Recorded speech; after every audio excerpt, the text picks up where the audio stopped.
A very good morning to all of you. Now we are going to start the next part of electricity. Myself, Mayank Tiwari, your physics teacher from GPS. So are you ready? Hello, Joe. A very good morning to all of you. Now we are going to start the next part of electricity, which is electricity part 4. चलिए देखते हैं. जैसा कि आप mention देख रहे होंगे कि लिखा ना experimental verification of Ohm's law. तो हम यहाँ पर ये वेरीफाई करेंगे एक एक्सपेरिमेंट के थ्रू कि ओम्स लॉ को हम कैसे मान सकते हैं कि ये हुआ या नहीं हुआ. चलिए देखते हैं. सबसे पहले हमने क्या ले लिया, एक सर्किट डायग्राम ले लिया. ठीक है, एक सर्किट डायग्राम में हमने एक बैटरी को अटैच कर दिया और एक रिहोस्टेट लगा दिया. रिहोस्टेट क्या होता है बच्चा? रिहोस्टेट होता है वेरिएबल रेजिस्टेंस. वेरिएबल रेजिस्टेंस, ठीक है.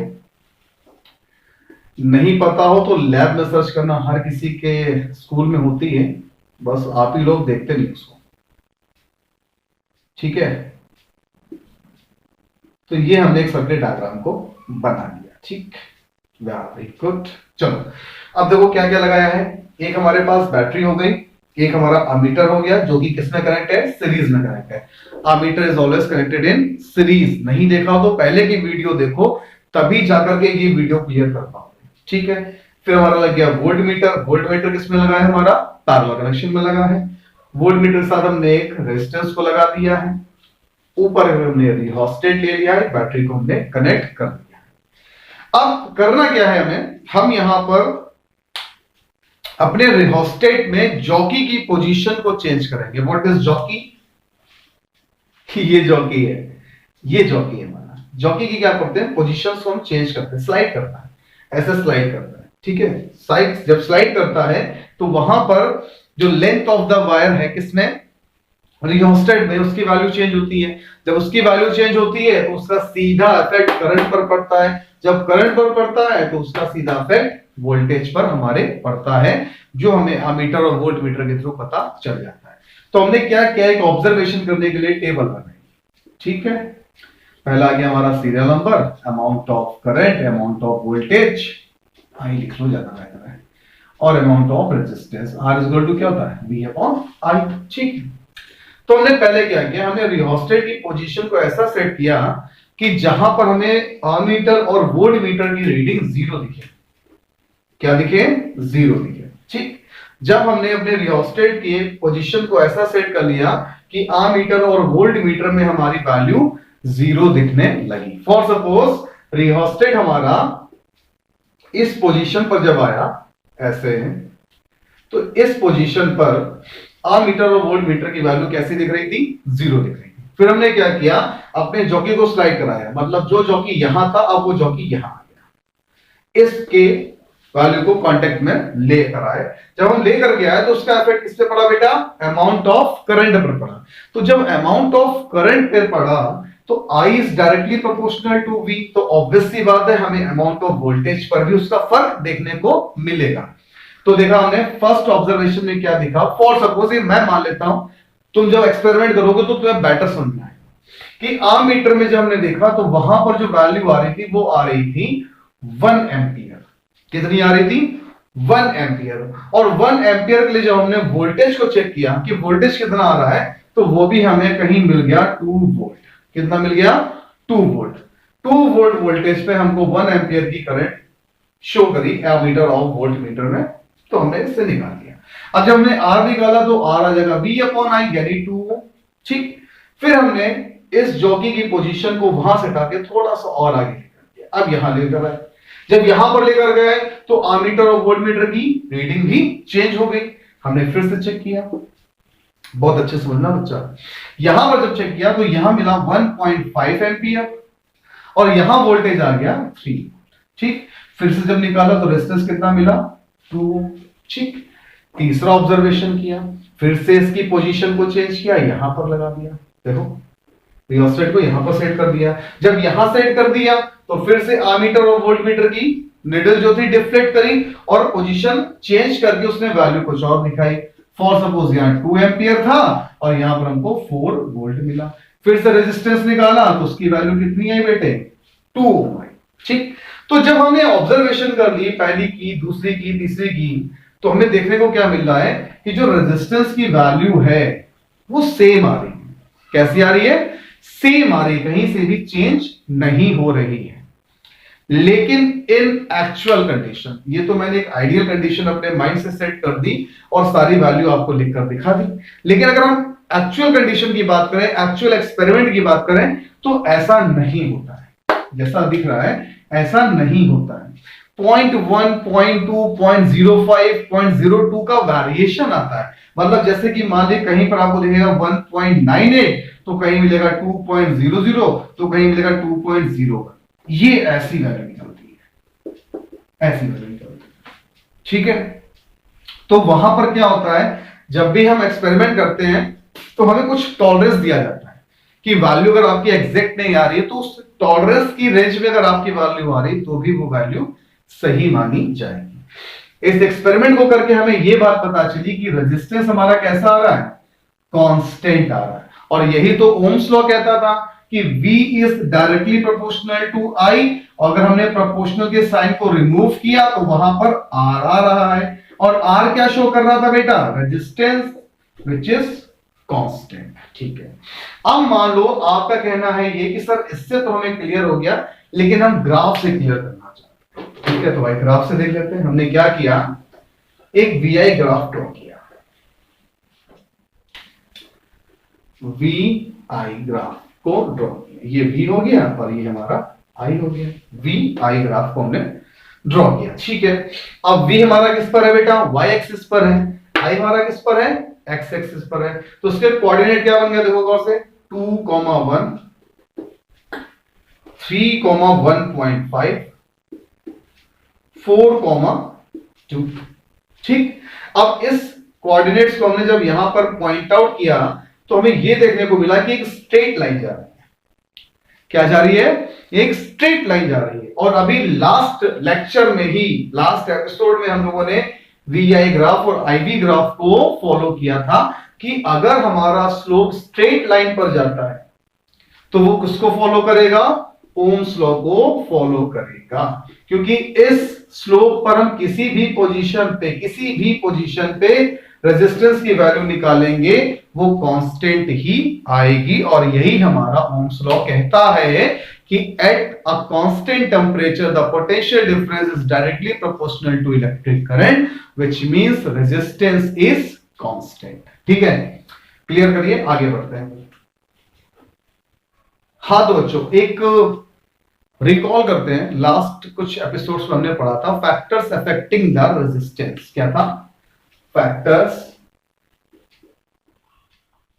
affecting the resistance।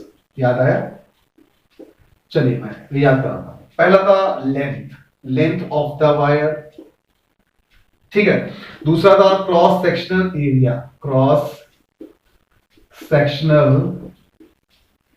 एरिया।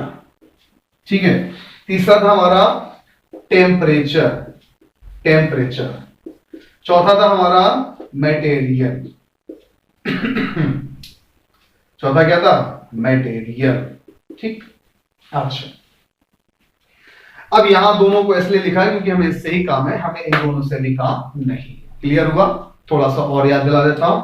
यहां हमने देखा था R is directly proportional to length of the wire था। ठीक है, जितनी लेंथ ऑफ द वायर बढ़ती जाएगी उतना ही रेजिस्टेंस हमारा बढ़ता चला जाएगा। तो R is directly proportional to length of the wire था।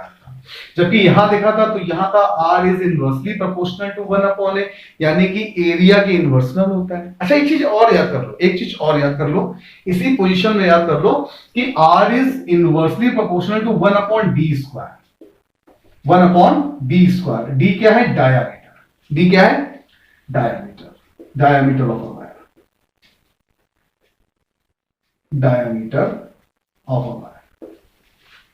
ठीक है, ये रिलेशन थोड़ा सा इंपॉर्टेंट है। 2 नंबर में क्वेश्चन CBSE और ICSE में पूछे जा सकते हैं कि what is the relationship between resistance of the wire and diameter of the wire.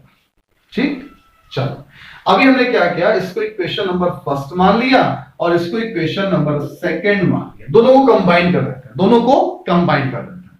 जब दोनों को कंबाइन किया तो हमारे सामने रिलेशन क्या आ गया, R is proportional to L/A। R is proportional to L upon A। ठीक है भाई, जब हमने प्रोपोर्शनल का साइन हटाया तो एक कांस्टेंट मिला, एक कांस्टेंट मिला। इस कांस्टेंट को हम स्पेसिफिक रेजिस्टेंस या रेजिस्टिविटी कहते हैं। स्पेसिफिक रेजिस्टेंस और resistivity. What is resistivity? Resistivity is a characteristic of a material. Resistivity is a characteristic of the material which compare two or more substance on the basis of their resistance.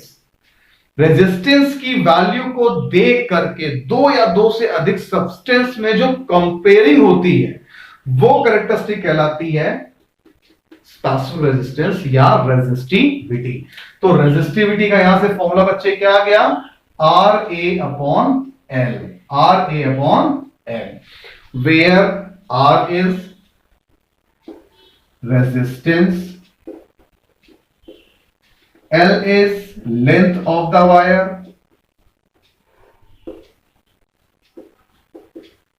और A क्या था हमारा? Cross sectional area. A क्या था हमारा? Cross sectional area. अच्छा गौर से देखो, तो यहां पर हमारे पास फॉर्मूला आ गया है रेजिस्टिविटी का।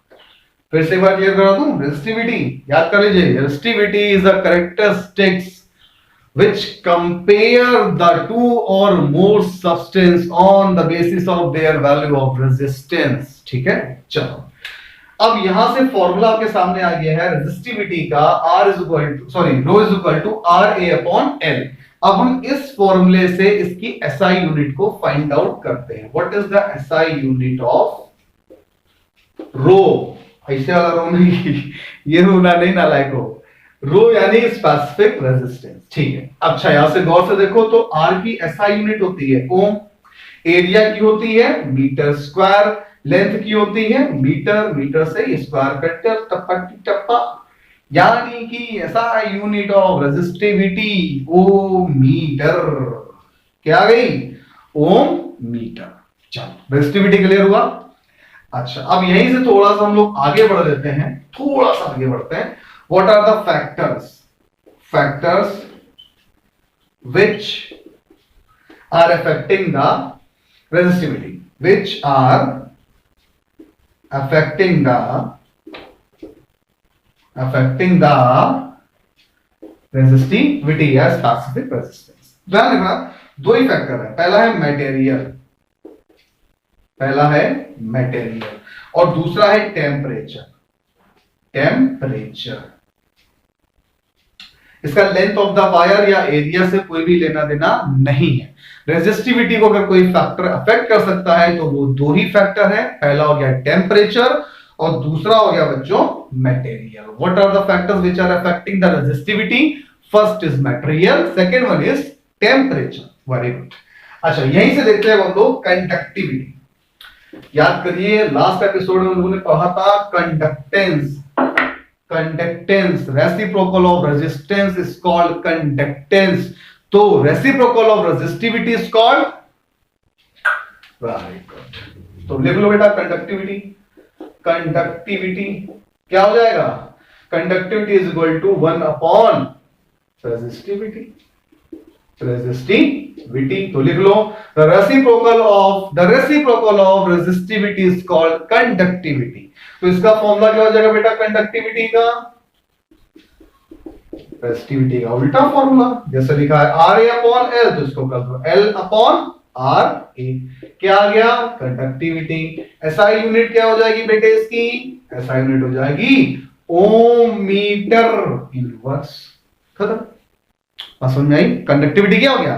Reciprocal of resistivity. जो कंडक्टिविटी का फॉर्मूला था उसको अपोजिट कर दिया तो कंडक्टिविटी का आ गया, उसकी SI यूनिट को अपोजिट कर दिया तो कंडक्टिविटी की SI यूनिट हमारे सामने आ गई। चलो नोट करो फटाफट।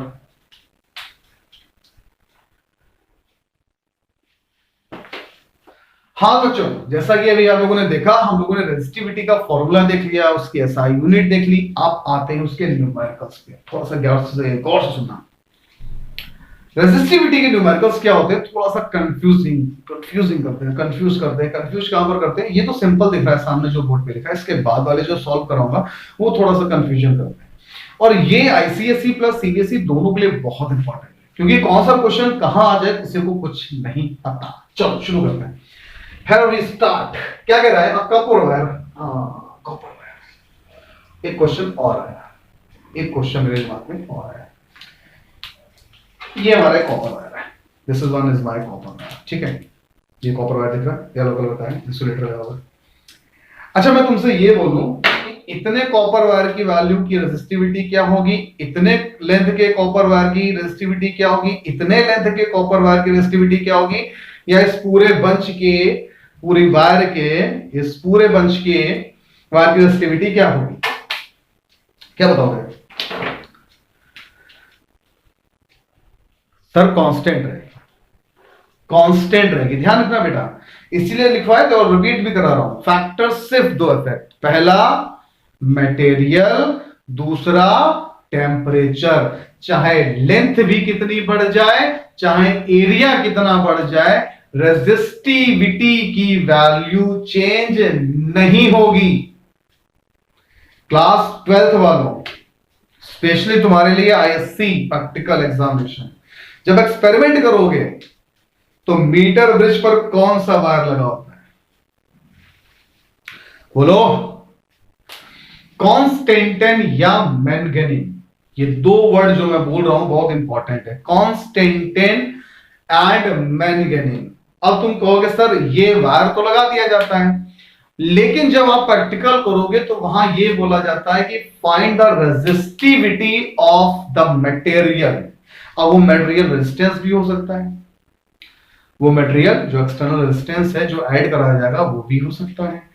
लेकिन सोचने की ये बात है कि उस मीटर ब्रिज में बाकी के मेटल क्यों नहीं यूज किए गए, कॉन्स्टेंटन या मैंगनीज क्यों यूज किया गया? ये तुम्हारा क्वेश्चन है, सर्च करके बैठिएगा, जब ना आए तो पूछिएगा, मैं बताऊंगा कमेंट सेक्शन पे।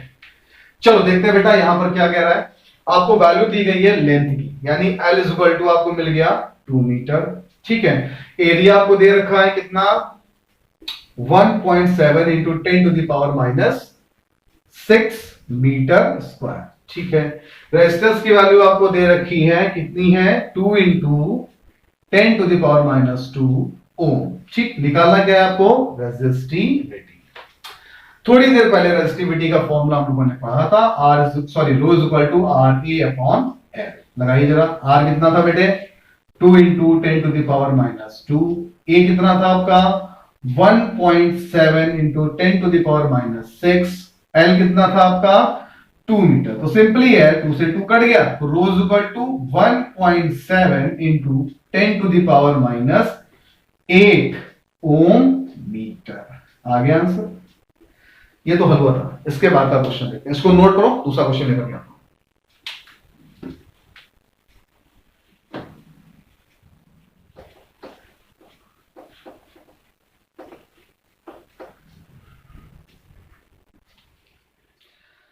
हाँ चलिए देखते हैं हम numerical number 2 and numerical number 3। ये थोड़े से न्यूमेरिकल बहुत इंपॉर्टेंट से हैं, फटाफट देखते हैं। चलो देखो न्यूमेरिकल नंबर सेकंड क्या कह दिया है, कह रहा है copper wire has a diameter of 0.5 mm। चलो तो हमें सबसे पहले क्या मिल गया, डायमीटर मिल गया, कितना है 0.5 mm। तो पहले चेंज करते हैं किसमें, इसको मीटर में, 10 टू द पावर माइनस 3, ठीक है। चलो ये काम हो गया। अब बोल रहा है रेजिस्टिविटी दी गई है आपको, यानी रो की वैल्यू दी गई है 1.6 into 10 to the power minus 8 ohm metre, ठीक। फिर उसके बाद कह रहा है what will be the length of this wire to make its resistance 10 ohm, यानी कि रेजिस्टेंस आपको 10 ओम दिया गया है और लेंथ की वैल्यू को हमें फाइंड आउट करना है कि लेंथ हमारा कितना होगा। चलो देखते हैं। सबसे पहले तो हमें क्या क्या जरूरत पड़ेगी लेंथ फाइंड आउट करने के लिए, तो हमने फॉर्मूला लिखा अपना, rho is equal to R A upon L. तो यहां से हमारा फॉर्मूला मिल गया L is equal to R A upon rho, क्या मिल गया, आर ए अपॉन रो। हमारे पास आर है, हमारे पास रो है, हमारे पास ए नहीं है। ए मतलब एरिया नहीं। अब एरिया किसका एरिया समझते हैं। हम वायर की बात कर रहे हैं और वायर की अगर हम बात कर रहे हैं तो किस शेप में होता है, सिलेंडर शेप में होता है। उसका फॉर्मूला क्या होता है बेटा, पाई आर स्क्वायर। आर क्या होता है, रेडियस होता है, लेकिन डायामीटर हमें दिया गया है तो रेडियस क्या हो जाएगा बेटा, पाई इंटू 0.5 इंटू 10⁻³ डिवाइडेड बाय 2। ये आ गया हमारा रेडियस की वैल्यू। ठीक, अब वैल्यू को देख करके तुम डर मत जाना, दहशत में मत आ जाना, सिंपली है, सॉल्व करना है बस। देखो अब फॉर्मूला लगाते हैं, L इज टू क्या था, आर ए अपॉन रो।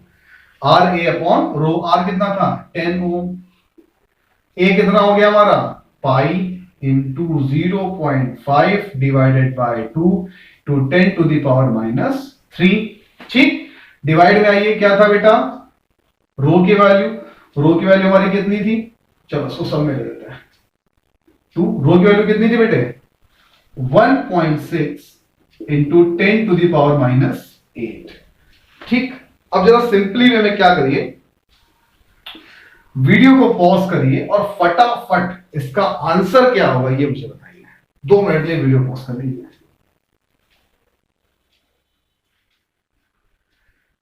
हाँ भाई कर ली।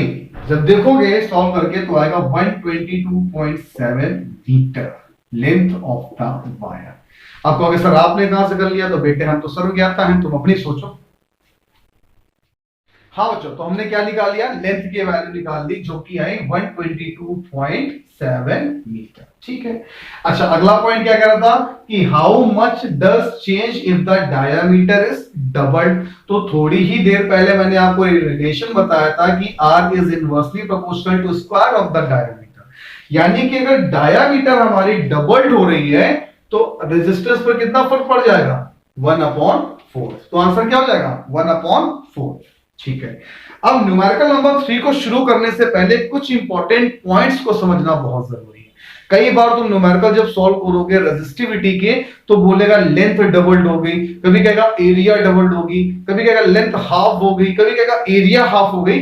तो हमें वहां पर आंसरेबल कैसे होना है वो समझते हैं। कई सारे स्टार पॉइंट लगा लो नोट लगा लो, 1000 2000 3000 5000। देखो अगर लेंथ को कहता है कि वो डबल्ड हो गई, अगर वो कहता है कि लेंथ तुम्हारी डबल्ड हो गई तो बिना कुछ सोचे एरिया को हाफ कर दो। अगर कहता है कि लेंथ हाफ हो गई तो बिना कुछ सोचे एरिया को डबल्ड कर दो। अगर कहता है एरिया डबल्ड हो गया, देखो दोनों तरफ से बता रहा तुमको, तो लेंथ को क्या कर दो हाफ कर दो। अगर कहता है एरिया हाफ हो गया तो लेंथ को क्या कर दो डबल। बात वही घूम करके आएगी। ठीक है, दूसरा पॉइंट, अगर एरिया निकालने की बात होगी तो आप रेजिस्टिविटी में एक बात ध्यान कर लीजिए आंख बंद करके कि हमें पाई आर स्क्वायर को ही यूज करना है। किस कंडीशन में, जब आपको रेडियस दिया गया है या डायमीटर दिया गया। ठीक, चलिए अगला न्यूमेरिकल कुछ इसी चीजों पर बेस्ड है, इसलिए पहले बताया। चलो शुरू करते हैं फटाफट। देखिए यहां पर कह रहा है 6 ohm resistance wire doubled up by folding calculate the new resistance of the wire. यानी 2 केस हो रहे हैं। कितने केस हो रहे हैं बेटे, 2 केस हो रहे हैं। एक वायर था एबी नाम का, इसको उन्होंने क्या किया है डबल्ड कर दिया है। डबल्ड कब करेंगे, जब फोल्ड कर देंगे। तो ऑब्वियस सी बात है कि लेंथ हमारी क्या हो गई है, कम हो गई है और एरिया हमारा बढ़ गया। तो यहां पर 2 केस बन रहा है, एक केस फर्स्ट और एक केस सेकेंड। चलो भाई सीआईडी ऑफिसर्स को लगाते हैं और उस केस को सॉल्व करते हैं। ठीक, चलो देखो यहां लाते हैं हम केस फर्स्ट को और यहां लाते हैं हम केस सेकेंड को। ठीक, रेजिस्टिविटी को अगर हमें शॉर्ट आउट करना या फाइंड करना या रेजिस्टेंस को ही फाइंड करना है तो हमें कुछ टर्म्स की नीड पड़ती। तो पहले हम केस 1 में चलते हैं। यहां पर जो हमारी लेंथ थी वो L रहेगी, एरिया जो हमारा था वो A ही रहेगा, रेजिस्टेंस हमारा कितना दिया है बेटा 6 ओम, स्पेसिफिक रेजिस्टेंस जो हमारा है या रेजिस्टिविटी जो हमारी है वो भी रो ही रहेगी। अगर इस फॉर्मूले को हम गौर से देखें तो रो इज इक्वल टू क्या होता है, आर ए अपॉन एल। तो रो इज इक्वल टू क्या हो जाएगा, चलो रो इज इक्वल टू क्या हो जाएगा, आर की वैल्यू 6, ए की वैल्यू ए, एल की वैल्यू एल।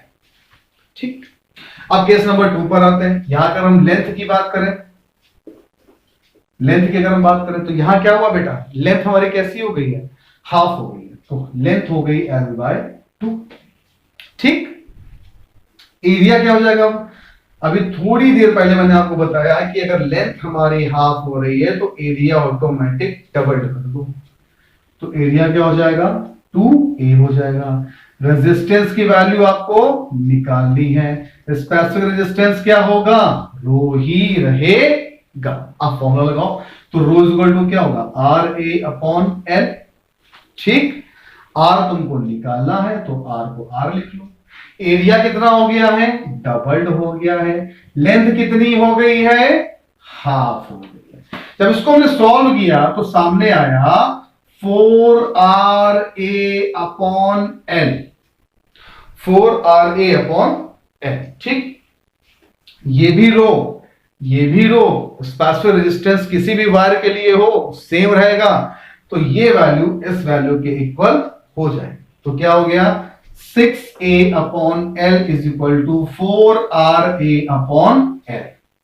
ठीक, एल से एल कट, ए से A cut, R is equal to क्या हो गया, 6 upon 4 which is R is equal to 1.5 ohm. This is your answer. इस तरीके के कई सारे क्वेश्चंस आपको मिल जाएंगे, अभी थोड़ी देर बाद वीडियो के लास्ट में लगे हुए हैं। बाकी की वीडियोस नहीं देखे इलेक्ट्रिसिटी के तो वो भी आप देख लीजिए, उसके बगैर काम बनने वाला नहीं है। ये वाला वीडियो हम यहीं पर फिनिश कर रहे हैं। नेक्स्ट वीडियो हम लेकर चलेंगे सीरीज और पैरेलल के कनेक्शन, जितने भी मिल जाएं, जितने भी टफ हो सकेंगे वो मैं सारे सॉल्व कराऊंगा। And it is my promise कि अगर वो आप लोगों ने समझ लिया तो सर्किट डायग्राम चाहे कैसा भी आ जाए अटकोगे नहीं। तब तक के लिए stay at home, stay safe, bye bye.